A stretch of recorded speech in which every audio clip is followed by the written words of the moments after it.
ruling the realm. For most of history, and in a number of countries still today, the first and greatest duty of a monarch was simply to rule, to hold real and personal power over the state. In an absolute monarchy, the sovereign is the government, making the laws, setting the policies, controlling the treasury, and commanding the army by his own authority. This was the norm across the world for thousands of years, from the pharaohs of Egypt to the kings of France, and it survives in the modern age in states such as Saudi Arabia, Brunei, Oman, and Eswatini, where the monarch genuinely governs rather than merely reigning. In these countries, a royal decree carries the force of law, ministers serve at the king's pleasure, and the great decisions of state are taken by the crown itself. To rule, and not just to represent, remains a living royal duty. Appointing the government. Choosing who shall govern is a duty that every monarch performs, though its meaning shifts dramatically across the spectrum of monarchy.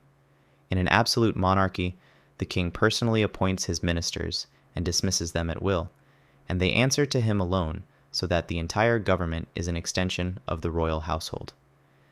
In a constitutional monarchy, the same act survives in ceremonial form, but the real power has drained away.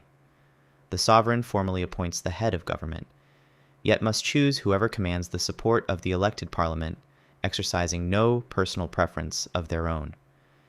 The gesture is identical, a monarch summoning a leader and entrusting them with power, but in one case, it is the true source of government, and in the other, a dignified formality that clothes the will of the voters in the authority of the crown.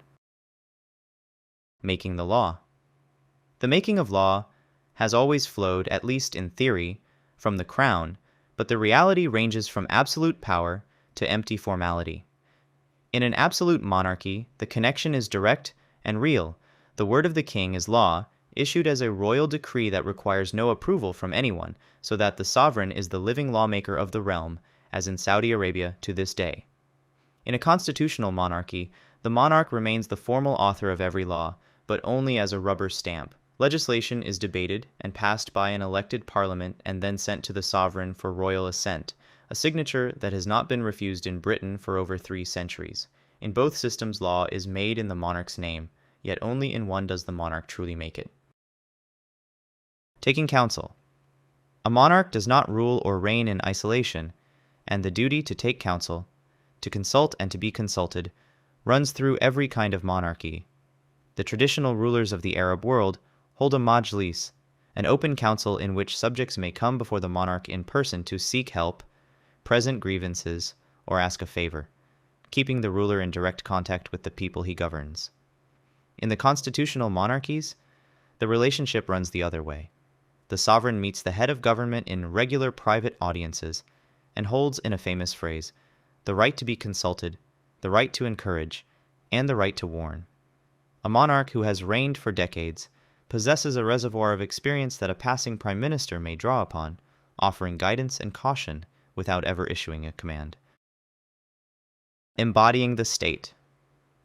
Whatever else a monarch does, the sovereign is the head of state, the single person in whom the whole nation is embodied and represented to itself and to the world.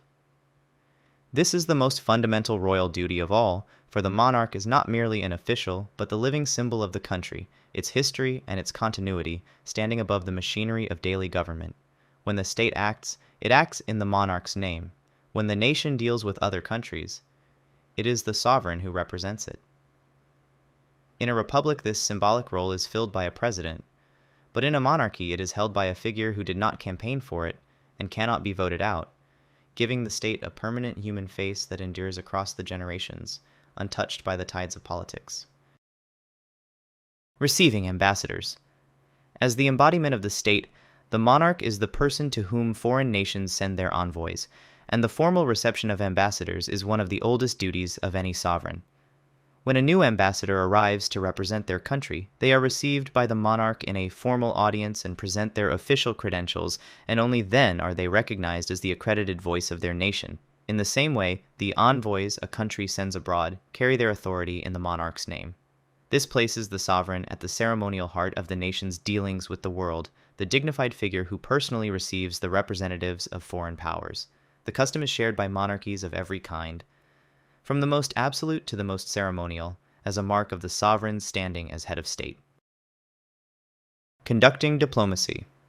The monarch is among the most powerful diplomatic assets any nation possesses, and the conduct of royal diplomacy is a duty of real consequence. Through state visits, in which foreign leaders are received with banquets and pageantry, and through visits abroad, the sovereign uses the unique prestige of the crown to build and strengthen ties between nations in ways that ordinary politics cannot match. A monarchy carries a glamour and a sense of history that no elected president can rival, and a royal welcome flatters and courts a foreign power with an ancient and effective form of soft power. Ruling monarchs conduct this diplomacy on their own authority, negotiating alliances directly, while constitutional monarchs act on the advice of their governments, lending the warmth of the crown to the cold calculations of international relations. Commander of the Armed Forces. The bond between the crown and the sword is ancient and deep, and in almost every monarchy the sovereign stands as the head of the armed forces. Soldiers swear their loyalty not to a party or a passing government, but to the monarch, who personifies the nation they serve, an arrangement that keeps the military above politics and bound to the country itself. In ruling monarchies, the sovereign is the true commander, with real authority over war and the army, and many such kings appear in uniform as the warrior leaders of their people. In constitutional monarchies, the role is symbolic, the actual command resting with elected ministers, but the sovereign still reviews the troops, presents their colors, and holds their ultimate allegiance. To command, or to symbolize the command of, the nation's warriors is a duty as old as kingship itself. The fount of justice and mercy. The monarch has always been regarded as the ultimate source of justice, the figure in whose name the law is enforced and disputes are settled, and this role carries with it the profound duty of mercy. In earlier ages, and in absolute monarchies today, the sovereign was the highest judge, the final court of appeal to whom even the humblest subject could turn, and the holder of the power of life and death over the condemned. From this flows the prerogative of mercy, the ancient royal power to pardon an offender or to spare a life, an act of grace that only the crown can grant. In the constitutional monarchies, justice is now administered by independent courts, yet still formally in the monarch's name, and the power to pardon survives as a last recourse against the failures of the law. The Fount of Honour. Just as the monarch is the source of justice, the sovereign is also the fount of honor, the origin of all titles, ranks, and distinctions within the realm. It is the crown that creates nobles, dubs knights, and bestows medals and decorations upon those who have served the nation or achieved greatness, and no honor in the land carries weight unless it flows ultimately from the sovereign. This duty allows the monarch to reward merit and sacrifice, binding the honored subject to the crown in a personal moment of recognition, and even to shape the structure of society by deciding who is raised in rank. From the granting of a dukedom in centuries past to the pinning of a medal on a nurse today, the power to confer honor remains one of the most treasured and personal of all royal duties. Head of the faith. In a great many monarchies, the crown and the altar are joined, and the sovereign carries the duty of standing at the head of the nation's religion. The British monarch is the supreme governor of the Church of England, and bears the title Defender of the Faith. The King of Morocco holds the title Commander of the Faithful, and is revered as the spiritual leader of his people, claiming descent from the Prophet Muhammad. The hereditary rulers of the Malay states are the heads of Islam within their territories, and the King of Thailand is the constitutional upholder of Buddhism and protector of all faiths in his kingdom. In each case, the monarch is far more than a political figure, serving as the guardian and living symbol of the sacred beliefs that lie at the very heart of the nation's identity. Performing the sacred rites. In its oldest and most mysterious form, kingship is a priesthood, and the monarch's duty is to perform the sacred rituals that secure the well-being of the people. The clearest surviving example is the Emperor of Japan, whose most important traditional role is religious rather than political. Through the year, he carries out the ancient rites of the Shinto faith on behalf of the nation. Above all, the harvest ceremony in which he offers the first fruits of the new rice crop to the gods and prays for the peace and prosperity of his people. At his enthronement, he performs a secret nighttime rite believed to commune with the divine. This priestly duty echoes the sacred kingships of the ancient world, from the pharaohs of Egypt to the god-kings of Mesopotamia, in which the ruler was the vital bridge between heaven and earth. Guardianship of the holy places. For some monarchs, the highest duty is the protection of the most sacred sites of their faith, a responsibility that carries immense prestige across the wider religious world.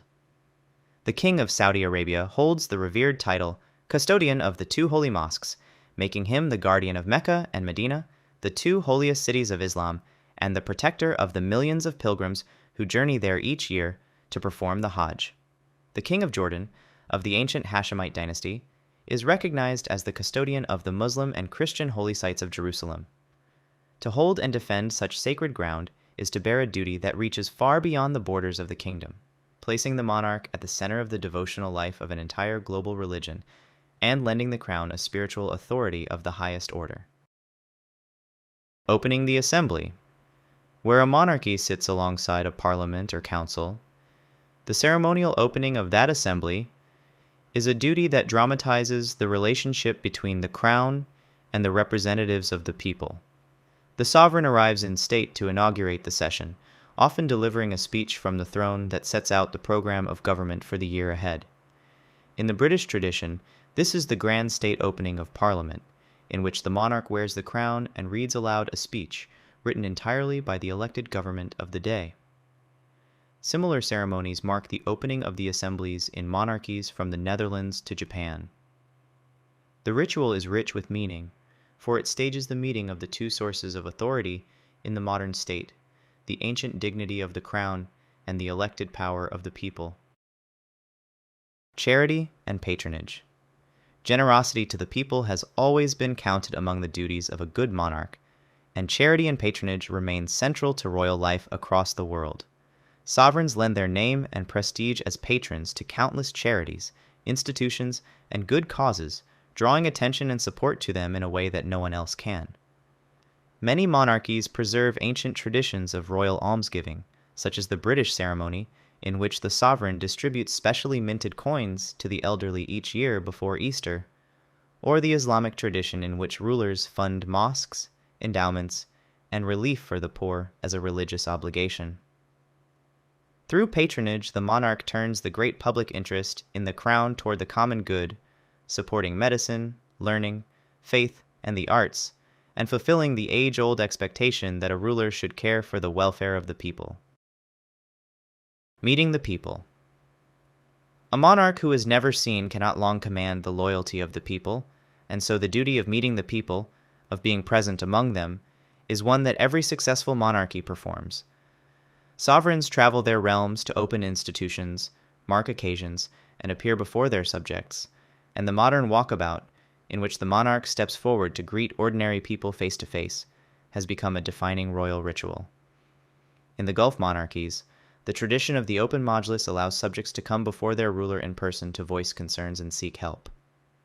Whether through a handshake in a crowd or an audience in a palace, the act of direct contact between the sovereign and the people renews the bond between them, turning the distant institution of the crown into a living and human presence. Leading in mourning and celebration.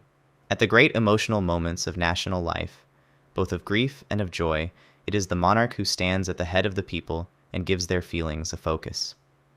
When the nation mourns, whether it's war dead or a beloved figure, the sovereign leads the ceremonies of remembrance, embodying the sorrow of the whole people, in a way that no political leader ever could. When the nation celebrates, at a jubilee, a royal wedding, or a moment of triumph, the crown provides the occasion around which millions gather in shared happiness. This duty draws on the monarch's unique standing as the one figure who belongs to everyone and represents the entire nation across time.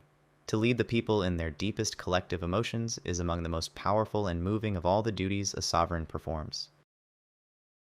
Speaking to the nation. The monarch holds the rare ability to speak to the whole people, not as the leader of one faction, but as the shared head of the entire nation, and the duty of addressing the people is one the crown performs at significant moments. Many monarchies observe a tradition of a regular royal message, such as the broadcast delivered to the nation and the wider world each year at Christmas, in which the sovereign reflects on the times and offers words of hope. In moments of crisis or danger, a monarch may speak directly to steady and unite the people, and such words carry a weight beyond that of any elected politician. Because the sovereign speaks for the nation as a whole rather than for a government, these addresses can reach past division to touch a shared and deeper sense of identity. Securing the succession. A monarchy depends utterly on its own continuation, and so among the most fundamental of royal duties is to secure the succession, to ensure that the crown passes safely to the next generation. Historically, this meant producing an heir, and the pressure on a monarch to father or bear a child who could inherit the throne shaped the destinies of dynasties and nations, for a failure of the royal line could plunge a kingdom into disputed succession and civil war. The monarch must also prepare that heir, raising and educating the future sovereign for the immense burden they will one day carry. Through the principle that the crown passes in the very instant of a monarch's death, the institution ensures it never lapses, and it is the reigning sovereign's duty to guard and hand on this unbroken chain of continuity. Embodying the Nation. Beneath all the particular duties lies the deepest one of all, the duty simply to be, to serve as the living embodiment of the nation itself. The monarch personifies the country, its history, its unity, and its endurance through time, offering a fixed and permanent focus of identity that stands above the changing world of governments and politics. In the constitutional monarchies, this demands an almost superhuman restraint, for the sovereign must remain strictly neutral, never revealing an opinion, so that the crown may belong equally to every citizen. In all monarchies, it demands a life given wholly to the role in which the private person is subsumed into the public symbol. To embody the nation, to be the one figure in whom an entire people can see themselves reflected, is the ultimate and defining duty of the crown. Thanks for watching. Which is the harder job? An absolute monarch who truly rules, or a constitutional one who must stay silent and neutral for life? Let me know what you think in the comments. Also, please remember to like and subscribe if you enjoyed this video.